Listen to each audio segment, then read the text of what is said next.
iminkana magaalada marka isbedelo dhanka nolosha ah oo sii xoogeysanaya ayaa laga dareemayaa magaalada marka ee xarunta gobolka Shabeellada Hoose kadib markii halkaasi laga saaray maleeshiyaadka argagixisada ee al-shabaab. Haddaba warbixin arrinta ku aadan waxa ay noo diyaariyay wariyahayaga Cabdullaahi Axmed Kulmiye.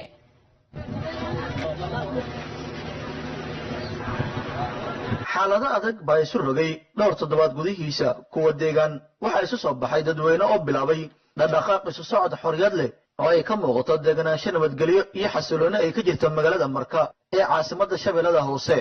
suuqyada qudaarta magaalada Marka waxaa lagu arkay isbeddelay iyo socod ganacsi oo ka xoogan midkii hore maadaama nabadda hadda ay gacanta ku hayaan ciidamada xoogga dalka.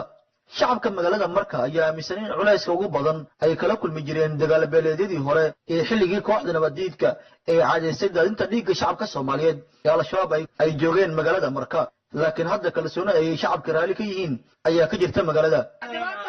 hadda waa naga tagto dhibaato qabna culays xoog badnaa waa naga tagay alxamdulillah awal waxa qabna qabiil oo dagaal qabiil oo sokeeye oo dhibaato badan iska dhacay shabaab aan oo dib badnaaday alxamdulillah ciidanka dowladda soo yimid culayska waa naga tagay hadda waxa rajaynaa intii dhimanaysa ilaahay naga dhameystiro oo isku socodjiyo oo guryaha oo shacabka laga tago oo walaalaha isku socodjiyaan ay wada dhaqmaan jecelna oo walaal jecel leh macna ma sha Allah warta magaaladeena ay loo degantahay wax dhiba ma aragno ma fahmaysin alxamdulillah magaalada si fiican ay loo degantahay waana kala shaqaysanayna alxamdulillah amnigeenu ay noo sugayay maanta guushan Allah ina si binaadeen ma siin ma fahmaysin Soomaaliya ku maadin guushan ayleeno adana ku si maadin ilaahayeen subhanahu wa ta'ala ma fahmaysin.